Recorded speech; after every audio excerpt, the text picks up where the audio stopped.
fun is it for us to see this one get an extra period to get settled?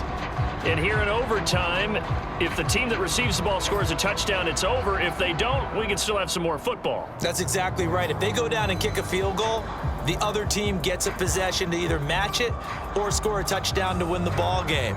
If both teams kick field goals, the next team to score wins.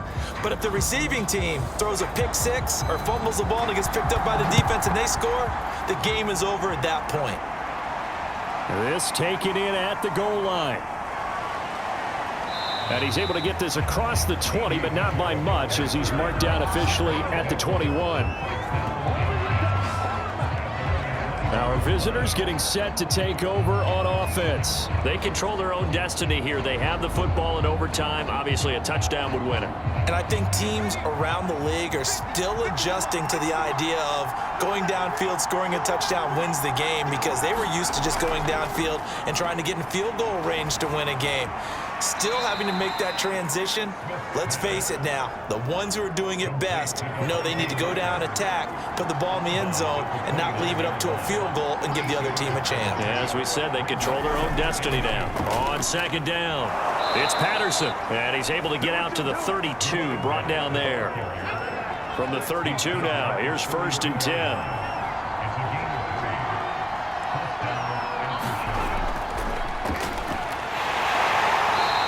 He'll get this only up to about the 35.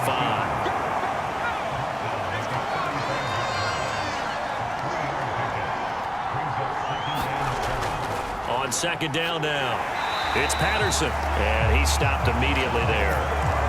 No gain on the play, and it's going to bring up a 3rd down. Smith now to throw.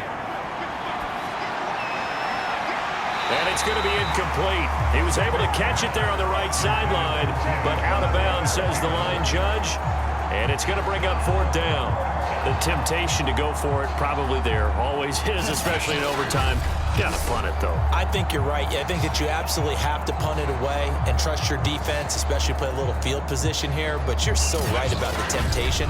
Another way to satisfy that, though, line up in punt formation and fake it. That's another way to get it done. And the punt team on now as this one's sent away. Here's Jones on the return. It'll be 37 yards there on the punt. And out will come the offense as they take over. Derek Carr getting ready to go again on offense. And he had the touchdown on the last drive, also 4 for 4. Very, very effective. What does he need to do to translate that forward into this drive? Not think that what he saw in coverages last time is exactly what he's going to get again. He's got to play ahead and start thinking to himself, okay, we just did that. What are they going to take away now? What do we go to as a counter? And continue to encourage his offensive line to continue to give him time. They were really good on the last drive. They'll run on 1st down. Gibson. And he'll take this from 147-yard line to the other. A gain of 6. The last run got 6. Now 2nd and 4. Gibson again. And he'll get it down here to the 43. Most of their damage has been done through the air. I mean, they've rung the bell 3 times with passing touchdowns, but guess what? Ground game has not been neglected. Nice little burst right there. Carr completes it. They'll contain him to just 4. 2nd down.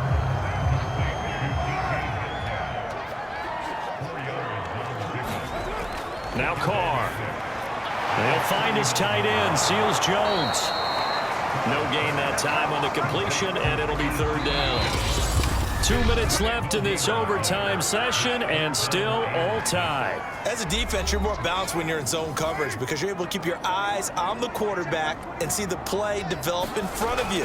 They're able to keep the quick pass in front of them and stop it right at the line of scrimmage.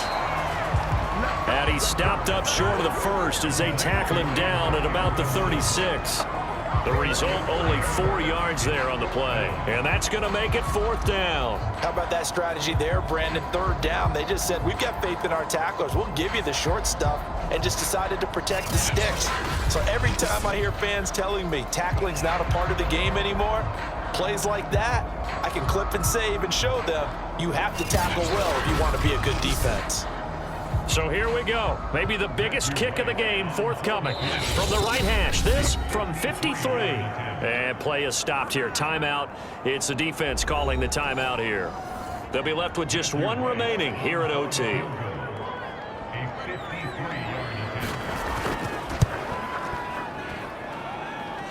this one will not get there. It's off to the left anyway. It's no good, and that changes everything here in OT.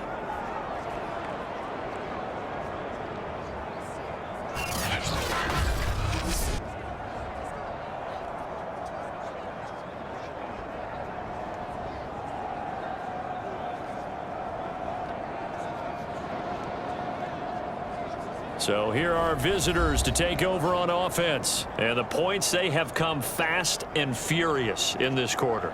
You really don't want to be on the defensive side of the ball right now, do you? Because you're either thinking, my replacement may get an opportunity. Your head better be on a swivel. Totally. Or maybe I just need to get out of the game for a while because I just can't slow these guys down.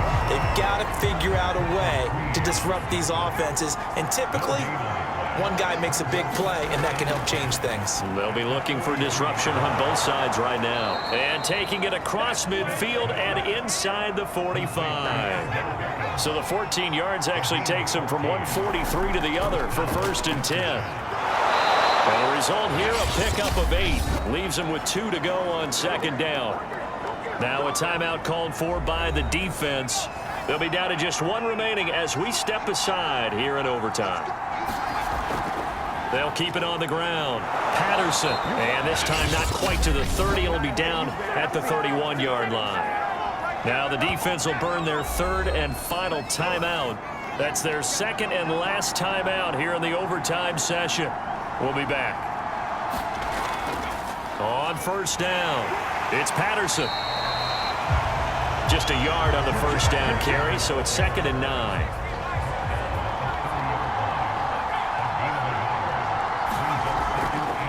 Hands it off out of the gun. Now the offense will burn their 3rd and final timeout. It'll be their 2nd and final timeout, remember, here in overtime. We'll be back.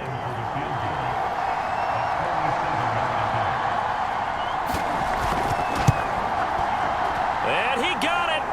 The kick is good in overtime. He's able to split the uprights. And that will break our tie and give them a 3-point lead. Well, Charles, we saw a comeback bid fall just a little short, but give them credit. They were able to hold on, withstand that comeback, and ultimately win it by the slim margin. And bottom line, when it's all said and done, they don't ask you how much you won by. They just want to know, did you win? And that they did.